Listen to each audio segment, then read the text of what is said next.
I know everyone saw it. It happened yesterday. You take stock in it because it's going to be a bit of a changing of the, well, not changing of the guard. It's not the right way to say it. But the Sixers and the Celtics make a deal, which is very interesting based on them, playing each other as often as they will. But do we know what the Celtics are receiving in return? Yes. That's the big question that I would want to know. I do know. And obviously the Sixers have fell in love with this guy, Markelle Fultz. Yeah, so the Sixers is going to be a damn good team next year. I'll tell you right now. Why? Because they have a rookie? I mean, the Fultz, I've been telling. How long have I been telling you about Fultz? I mean, right? you told me that about at the beginning of college basketball. Here's what it is. They swapped the number 1 and the number 3 pick, obviously, right? Yes. In addition to that, the Celtics also get an additional first-round pick, which will be... By the way, the Celtics are loaded with picks like for the next 3 or 4 years. Philadelphia will give up the 2018 first-round pick it owns via the Lakers. And it's somewhat convoluted about where the picks are. That's actually going to be a great pick. Is there? In theory, it should be, Is it right? a lottery protected pick? If the Lakers pick doesn't fall between 2 and 5 in the draft, they will send the 2019 first rounder instead. So either way, so basically what Boston's going to get is the number 3 pick and another first round pick in either 18 or 19, okay? Right. But it just shows you when you are loaded with picks, as they are. Yep.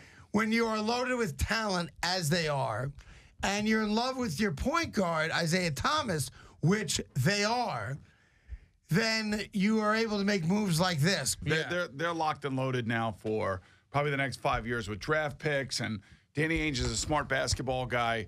The total opposite of what the Knicks are. Yeah, exactly. You know what I'm saying? The total opposite. There you have you have two teams that are, listen, the Celtics, number 1 seed this past year. And locked and loaded, dude. But here's the thing. Sixers going to be very good, too. I think if you take stock of the Celtics right now, they cannot beat the Cavaliers. Why? Well, I mean, because Isaiah Thomas cannot overcome LeBron James. Now, eventually, that's going to go. LeBron James is going to go away. Either he's going to, retire someday. Right. Someday he'll retire somewhere else, or he'll go to the Western Conference, like everybody thinks that he's going to. Which I don't buy. But go ahead. All right, well, whatever. But right now, as they stand, they can't beat Cleveland with their present point guard. I agree 100%. And he's the best player on their team, which is why a lot of people thought that he would be traded because he would have a lot of value after this year to a team that maybe wanted a veteran point guard who can score like he can. But that could still be the case. I don't know who they're going to take with the 3rd pick. I don't know if they're going to take one of these wing players or they're going to take one of. But I guess they felt like, look, at the end of the day, the 3rd pick is going to be a really good player. It's going to be a really good player. And, maybe making this trade here and acquiring even more assets, which is what they've done, is unbelievable. It's really, they're almost taking like a page out of the New England Patriot book. Right. You already have a boatload of talent, and now you have the guarantee of getting more talent over the next couple of years. And in the NBA, the talent resides in the top 5. We know that.